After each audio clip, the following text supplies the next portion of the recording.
She was the most famous woman on the planet. The blonde bombshell who made presidents fall to their knees. A Hollywood icon who lit up every screen she ever appeared on. And then one August morning in 1962, she was found dead. Alone. Face down on her bed. An empty bottle of sleeping pills beside her. The official verdict was probable suicide. Case closed. But over 60 years later, the case is anything but closed. Because what the FBI knew, what the Kennedys did that night, what happened to her secret diary, and what a classified document buried inside thousands of government files actually says, tells a story that is far more shocking than anything Hollywood ever put on screen. My name is your host, and today we are going inside the most mysterious death in American celebrity history. The death of Marilyn Monroe. Stay with me because before this video is over, you will never look at this story the same way again. Before we get into what really happened the night Marilyn Monroe died, you need to understand who she actually was.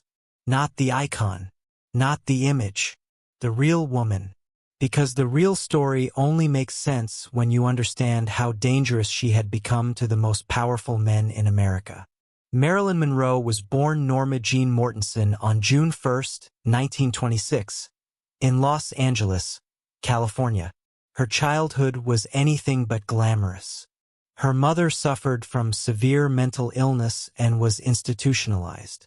Her father was never in the picture. She bounced between foster homes and an orphanage for most of her early life. She later said she never felt loved as a child. Not once. But Norma Jean had something. A magnetism, a beauty, an energy that made everyone in a room turn to look at her. By the time she became Marilyn Monroe, she was not just a movie star. She was a cultural earthquake. Her films made over $200 million at the box office by the time of her death. In today's money, that is over $2 billion. She was 20th Century Fox's most bankable asset. She sang Happy Birthday to the President of the United States in front of 15,000 people at Madison Square Garden. She was on the cover of every magazine in America. But by 1962, something had shifted. Marilyn was struggling.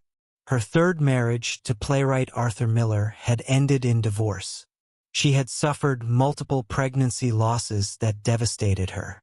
Fox had fired her from a film called Something's Got to Give just weeks before her death, citing her absences from set, and then hit her with a $500,000 lawsuit. Her career, which had seemed untouchable, was suddenly crumbling, and she was taking more pills than ever. Barbiturates, sleeping pills, prescription medications piling up on her nightstand. She had been dependent on them for years. And she was seeing a psychiatrist named Dr. Ralph Greenson almost every single day.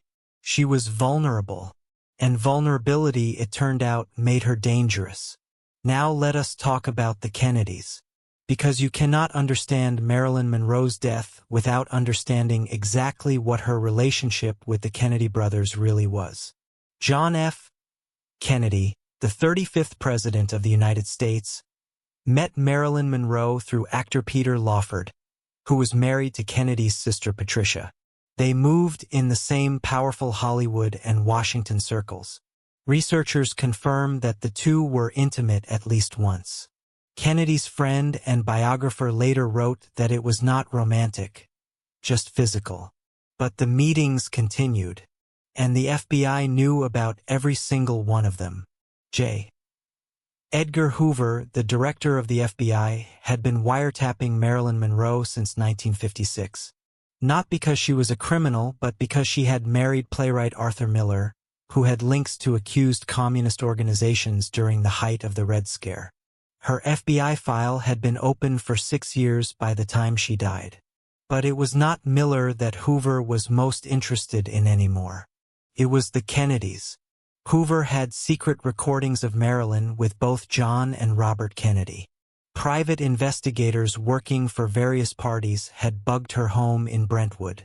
Multiple tapes existed of conversations inside her bedroom. One investigator named Fred Otash later confirmed that recordings were made of intimate encounters between Marilyn and the president at a beach house in Santa Monica. Hoover used these files as leverage. He was a master of political blackmail, and the Kennedys knew that he knew everything. Now here is where the story takes a very dark turn. By the summer of 1962, Marilyn Monroe had moved from JFK to Robert Kennedy, the Attorney General. The relationship with Robert became intense and reportedly serious. According to multiple sources, Monroe believed he would leave his wife and marry her. She was telling friends this. She was telling her psychiatrist this. She was telling people at dinner parties. Robert Kennedy was trying to end things, and Marilyn Monroe, desperate and unstable, was refusing to let it go quietly. She had a secret diary, a small red book that she carried with her everywhere. Inside that diary, according to multiple investigators and sources who saw it before it vanished, was everything. The affairs, the names, the dates, the government secrets that the Kennedy brothers had shared with her during their private meetings, including alleged details about CIA operations and foreign policy discussions she had no business knowing. That red diary would become the most dangerous document in Hollywood history, and it disappeared the night she died. Let us now go through exactly what happened on August 4th and 5th, 1962, because the official timeline does not add up, and investigators have been saying so for decades. At some point during the afternoon of August 4th, Robert Kennedy was in Los Angeles. This is confirmed. Multiple neighbors saw him.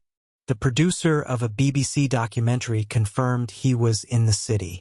An FBI document later revealed that the head of the FBI's Los Angeles field office, a man named William Simon, had actually lent his personal white Lincoln convertible to Robert Kennedy so that Kennedy could visit Maryland secretly without his FBI security detail knowing. Let that sink in. The Attorney General of the United States was secretly borrowing a car to visit Marilyn Monroe without leaving a paper trail. Neighbors on 5th Helena Drive in Brentwood saw a man matching Kennedy's description at Marilyn's house that afternoon. What happened during that visit is disputed, but multiple sources suggest there was an argument, confrontation, Marilyn demanding answers about their future, Robert wanting to end things permanently. At some point that evening, Monroe's psychiatrist Dr. Greenson came to the house. He had prescribed her 60-seconal tablets just before her death, an unusually high number for a patient he knew was battling pill dependency. At around midnight, Marilyn's housekeeper, Eunice Murray, noticed a light under Monroe's bedroom door and could not wake her. At 4:25 in the morning on August 5th, Dr. Greenson was called to the house. He broke a window to get inside the bedroom. Marilyn Monroe was found face down on her bed, completely nude, with a telephone in one hand. She was pronounced dead. Here is the first problem. The police were not called until 4:25 in the morning. But investigators later determined that Monroe had actually died hours earlier, sometime between 9 p.m. and 11 p.m. on August 4th. That means there was a gap of up to 5 or 6 hours between when Marilyn died and when police were notified. What happened in those hours? Who was in that house? And why did Eunice Murray wait so long to call anyone? Murray changed her story multiple times over the following decades. In an interview just before her own death, she admitted for the first time that Robert Kennedy had indeed been at the house that night, and that she had been told to keep quiet about it. And the red diary? Investigators who arrived at the scene in the early morning hours noted it was not among Monroe's belongings. The deputy coroner who signed the death certificate reportedly told a private detective years later that the diary had been in the room but then disappeared from the evidence inventory, as if it never existed. That is the end of Part 1. In Part 2, we reveal the secret FBI document that was hidden inside thousands of government files for decades. What Robert Kennedy allegedly knew before she even died. The classified wiretap recordings. The nuclear secrets the FBI believed Marilyn had learned from JFK, and the verdict that experts and investigators are reaching today. Make sure you watch Part 2. Welcome back. If you are just joining us, go watch Part 1 first, because what we are about to reveal only makes sense after everything we covered in Part 1. Let us get straight into it.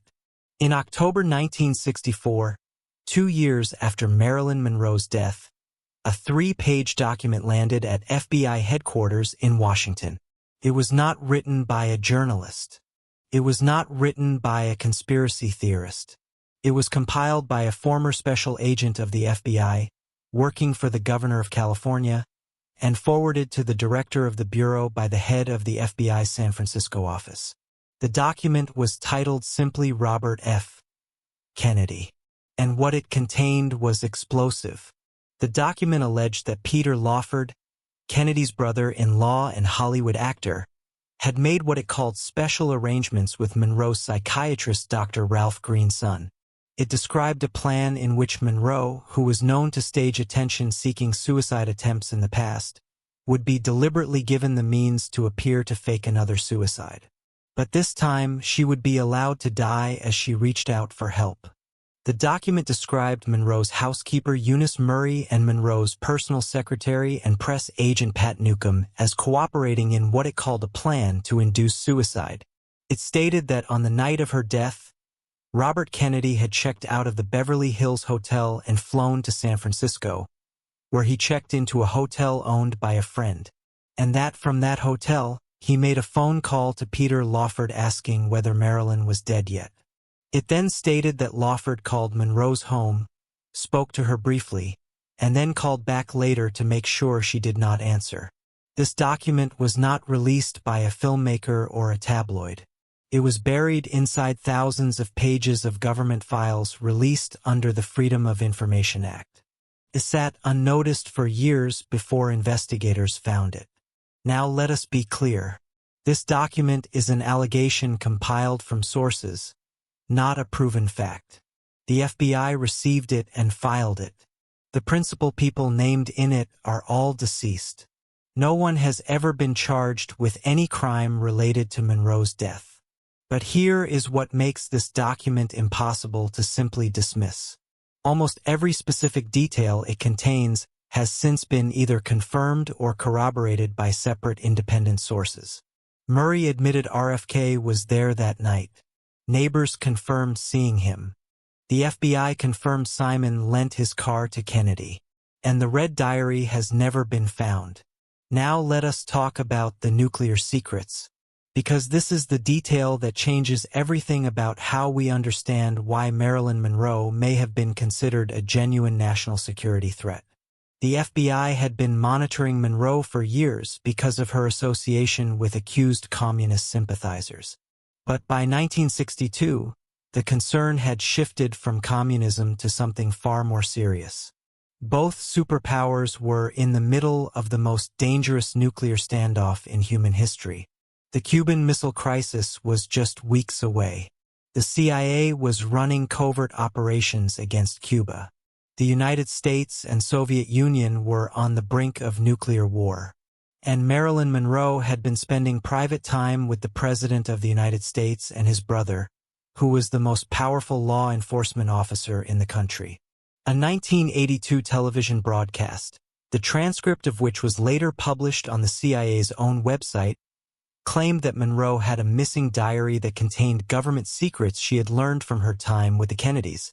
The broadcast raised the question of whether Monroe had been told things about American nuclear strategy or CIA operations that could, if made public, cause a national security catastrophe. The FBI file that had been open on Monroe since 1956 grew in her final months. Agents noted her conversations, her meetings, her state of mind, her increasingly erratic behavior and her threats to go public about her relationships with both Kennedy brothers. One source claimed that Monroe had told friends in the days before her death that she was going to call a press conference and tell the world everything. Everything about JFK. Everything about Robert. Everything she knew. Whether that claim is true or not, the timing of her death, just as that threat was allegedly being made, has fueled suspicion for over 6 decades. Now let us look at what the evidence actually supports and what it does not. What is confirmed by multiple independent sources is this. Robert Kennedy was in Los Angeles on August 4, 1962. He visited Monroe that afternoon. An FBI official lent him a private car to travel without security. Monroe died that same evening. The police were not called for several hours after her death. Her housekeeper changed her story multiple times. A secret diary was noted at the scene and then disappeared. And a classified FBI document alleges coordination between Kennedy's associates and Monroe's inner circle on the night she died. What is not confirmed is exactly who, if anyone, made a deliberate decision that led to Monroe's death. Whether it was murder, a staged suicide attempt that went too far, or a tragic accident made worse by a cover-up, no court has ever decided and no one has ever been charged. But here is what the respected historian and Pulitzer Prize-nominated author Anthony Summers, who spent years interviewing over 600 people for his book on Monroe, concluded. He believed Monroe was found still alive sometime during the night, possibly by Lawford and Kennedy, that she died while being transported, possibly to a hospital, and that a decision was then made by those involved, including with knowledge at the FBI director level, to return her body to the house and stage the scene to protect the Kennedys from the scandal. Summers was not a tabloid writer. He was one of the most respected investigative journalists in the world, and he spent more time on this case than almost any other person alive. Now let us talk about the classified documents that are still being held back. In 2017, President Trump ordered the release of thousands of classified government documents related to the assassination of President Kennedy. Among those released was a letter from the FBI to Robert Kennedy, warning him that a book was being planned that would expose the details of his rumored affair with Marilyn Monroe.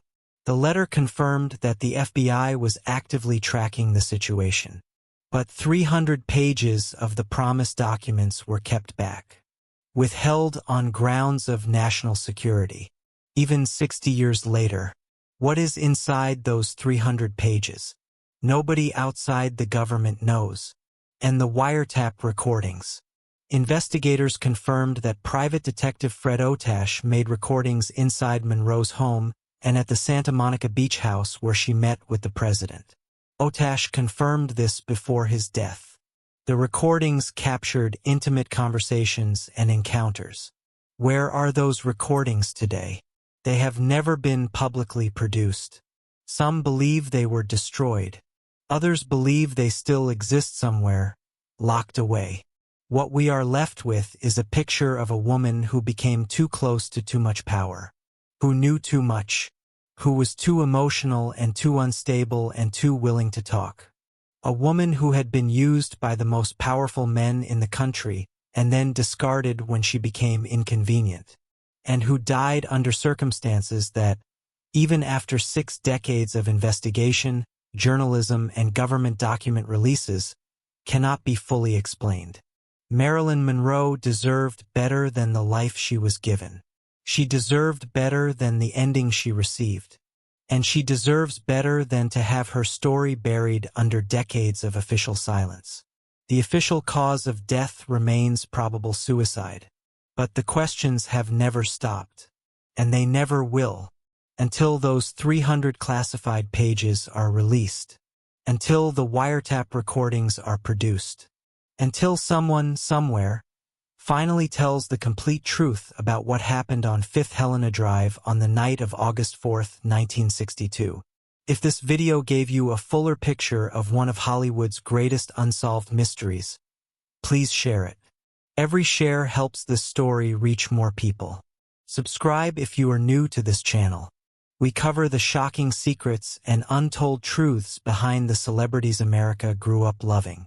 Drop your thoughts in the comments below. Do you believe it was suicide, a cover-up, or something more deliberate?